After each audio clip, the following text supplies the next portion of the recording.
Sa mga araw na ito mga kananays, ay tuturuan ko nga po pala yung aking anak na panganay na magluto ng pansit. Bago ang lahat mga kananays, is Girl Madel Vlog and Redels Vlog. Pinagbalat ko na nga po muna siya ng carrots mga kananays dahil nga po gusto ko yung mga anak ko pag lumalaki or habang lumalaki sila ay may alam po sila dito sa loob ng bahay, lalo na ang pagluluto. Naghiwa-hiwa na nga muna siya dyan ng carrots mga kananays. Nung nahiwa na nga po niya yung carrots ay isinunod naman niya po yung bagyo beans na hiniwa-hiwa. Pero bago naman po niya hiniwa yan lahat mga kananays ay ako na nga lang po yung nagbanlaw or hinugasan ng mabuti yung mga gulay. Isang beses ko na nga lang po yan tinuruan kung paano hiwain yung mga ingredients or mga gulay mga kananays ay nasundan naman po niya yung mga gusto kong hiwa ng mga gulay. Pag willing talaga yung mga anak natin or yung mga anak ko mga kananays na magluto or mag-slice ng mga gulay ay talagang matututunan nila agad-agad. Nahiwa na nga yung mga carrots at bagyo beans mga kananays ay isinunod naman niya po yung bell pepper. Tapos na nga niyang hiniwa yung bell pepper mga kananays at ito namang repolyo ang kanyang hinihiwa. At habang nga nag-i-slice siya dyan ng repolyo mga kananays, ay agad ko naman po siyang sinabihan na dahan-dahan lang yung pag-i-slice dahil baka magkuha niya yung kamay niya. At baka yung kamay pa niya ang kanyang mahiwa, ay naku kawawa naman. Natapos na nga lahat ng mga gulay na kanyang in-slice mga kananays, ay sinunod naman niya po yung mga bawang at saka sibuyas. Talagang marunong na po tong anak ko na maghiwa ng mga ricado at saka mga gulay. Bale, ito nga po pala lahat ng mga isasahog namin sa pansit ng kanyang lulutuin mga kananays. At syempre, hindi naman po mawawala sa akin yung mga sahog. Bali, maglalagay din po ako dyan ng kikiam mga kananays. At ito naman yung karne ng baka. Yes, karne ng baka nga po pala ang aming sasahog mga kananays. Dahil nga po, sabi ko sa anak ko ay kunin niya yung karne ng baboy doon sa freezer para ma-defrost na. Kaso nga lang, ang nailabas niya po ay karne ng baka. At ako naman ay hindi ko nga po alam na karne ng baka ang kanyang nailabas. At hindi ko naman po yun napansin agad-agad mga kananays. Dahil nga po ako pa nga po yung naghiwa. Tsaka ko lang nalaman mga kananays na karne ng baka ang kanyang nailabas or aking nahiwa nung naamoy ko yung amoy ng karne. Pero okay lang yan mga kananays dahil nga po ang karne ng baka ay masarap din po yan isahog sa mga pansit. Bago nga po pala ginisa ng anak ko yan mga kananays, inilaga nga muna namin yung karne ng baka mga kananays para naman po ay lumambot. Nung lumambot na nga mga kananays yung karne ng baka at ayan na nga, naggisa na nga muna siya dyan ng bawang at saka sibuyas. At naglagay na din po siya dyan ng kikiam. Naigisa na nga po niya lahat ng mga sahog mga kananays ay isinunod naman niya pong inilagay yung mga carrots, bagyo beans at saka bell pepper. At syempre habang nagigisa nga po siya dyan mga kananays ay binidvideohan ko nga siya at ginagay. Hindi naman po pwedeng nagsasolo lamang siya nagluluto mga kananays dahil nga po hindi pa nga po niya alam magluto at tinuturuan ko pa nga lang siya. Dahil nga po grade 4 na yung aking panganay mga kananays, gusto ko po talagang matutunan siya sa pagluluto. Inilagay na nga din po pala niya ang repolyo. At itong anak ko naman mga kananays ay sobrang nag-i-enjoy sa pagluluto ng pansit. Ang sabi niya nga sa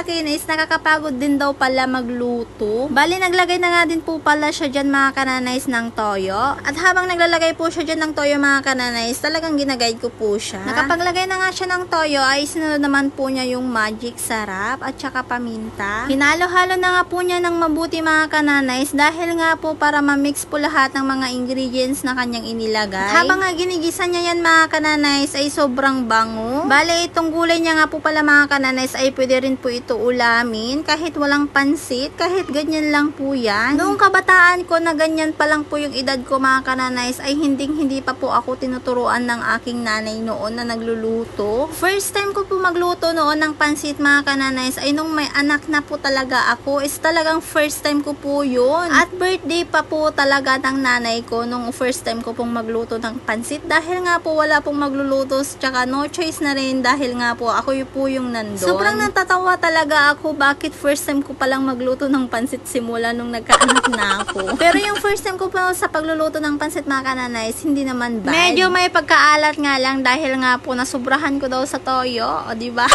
Kaya minsan tinotoyo din ako.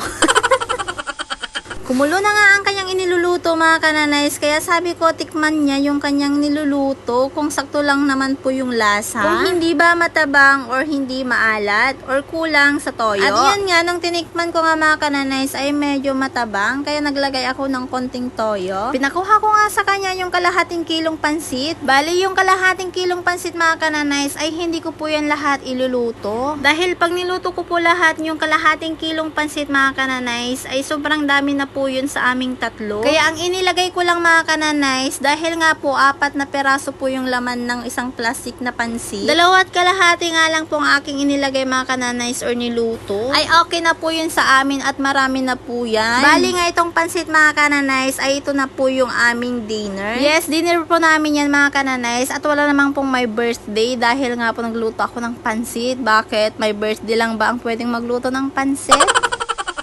Todo halo nga po pala itong anak ko mga kananays dahil talagang nag-i-enjoy po siya sa pagluluto. Naluto na nga yung pansit mga kananays ay nilagay naman po niya yung mga sahog or yung mga gulay. Nahinango niya kanina mga kananays at ako na nga lang po yung naghalo-halo po dyan dahil nga po pag siya po yung hinayaan kong maghalo at baka matapon or baka tumuob po yung aming kawali ay sayang naman, sayang din po yung effort niya. Kaya ako na nga lang po yung naghalo-halo po dyan mga kananays at ito na nga, luto na nga po ang aming pansit. Pansit is pampahaba po yan ng buhay at saka pampahaba ng pasensya. Itong bunso ko naman ay todo sayaw pa nga at pakendeng-kendeng.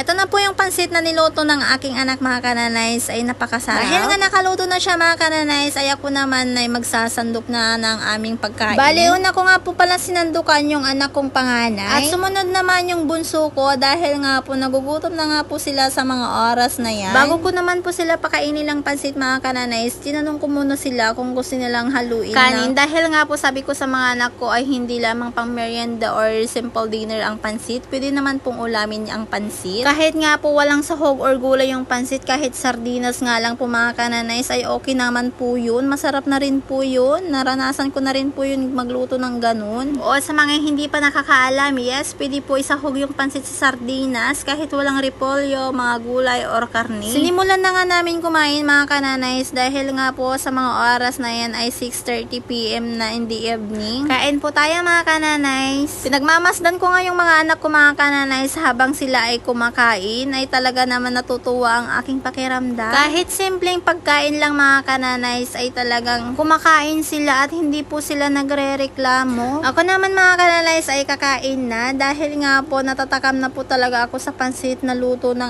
aking anak. Pagkatikim ko nga mga kananays ay hindi naman po ako nabigo sa lasa ng pansit, ay sobrang napakasarap. At bago na naman po matapos ang aking video mga kananays, maraming salamat sa inyong panunood. And don't forget to subscribe my YouTube channel and don't forget to share and like. Thank you for watching again. God bless.